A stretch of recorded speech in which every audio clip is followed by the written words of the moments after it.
Good morning, guys. Another episode of WOD Doctors here, and in this video I kind of want to address some of the stuff that's coming up since the Netflix documentary What the Health has kind of exploded onto our scene, and a lot of folks have brought it up to me, asking what I think about it,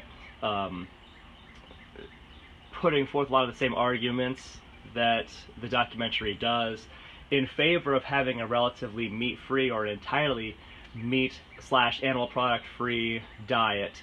And I had a chance to watch a good part of the documentary the other day. Haven't finished it yet, but it brought up for me a lot of interesting talking points. I'm just going to address one of those in this video, since I think that it's really very important for us to understand that the picture is not as clear-cut as a lot of the data would make it seem. So I'm going to propose a scenario for you, and we'll create our own study, right? And it's going to be a study that's going to essentially mirror a lot of the information or the evidence that is proposed through this documentary. So here's our scenario. We have over here a group that does not eat animal products.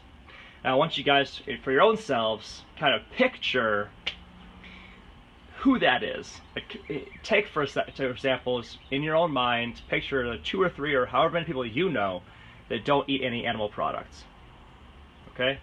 Now, you can probably put names and faces to that. Those are probably people that you know. They're probably vegetarians or vegans. Alright? That's our reference group. Okay? Now we have a different group over here for our example.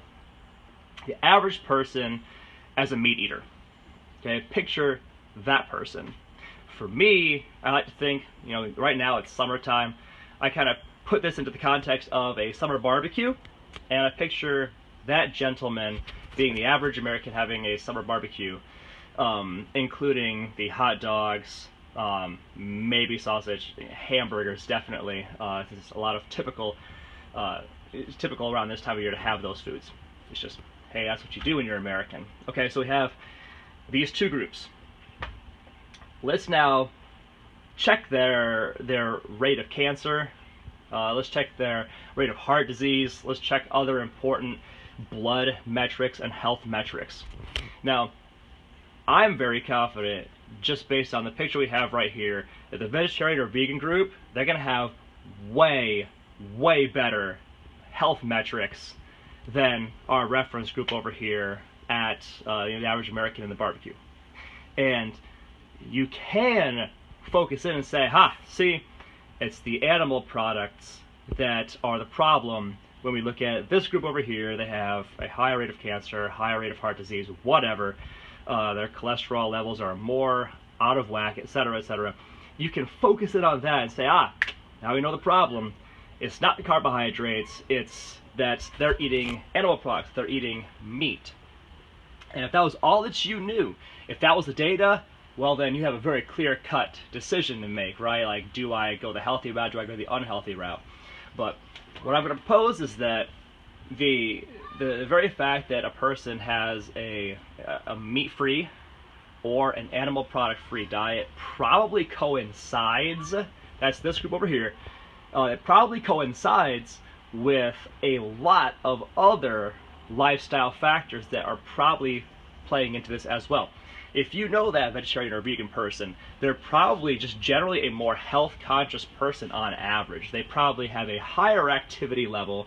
They probably have some kind of exercise program they do. They're probably more health-conscious about like other factors like smoking or not smoking, drinking versus not drinking. Those are probably things that they consider at a higher level, and they probably have overall healthier decision making in how they sleep, how they live their lives, how they live their relationships, etc., than this group over here. All their confounding variables. This group over here, they didn't just have hot dogs and hamburger meat at their barbecue. They also had soda along with that meal. They had a bun with the hamburger. They had ketchup on the hamburger. Ketchup being a really unhealthy condiment, basically a sugar sauce. A terrible choice. I don't recommend it. But you got that with the drinks, with the suboptimal processed carbohydrates, the potato chips, and whatever else you have at that barbecue.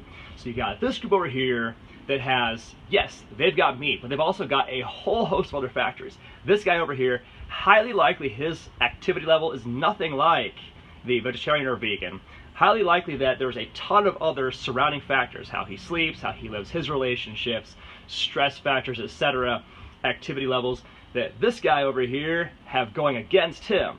So then when his rate of cancer is higher, you can't truly and honestly focus in and say the meat is the problem, because there are so many other things that are playing into this as well. And it's possible, if you ask me, that the meat isn't the problem. And yes, I'm aware of all the stuff that goes into the animal's food and all the different things that create a suboptimal environment for healthy, or for suboptimal environment for meat eating. I'm aware of those things. The movie does a great job bringing those things up.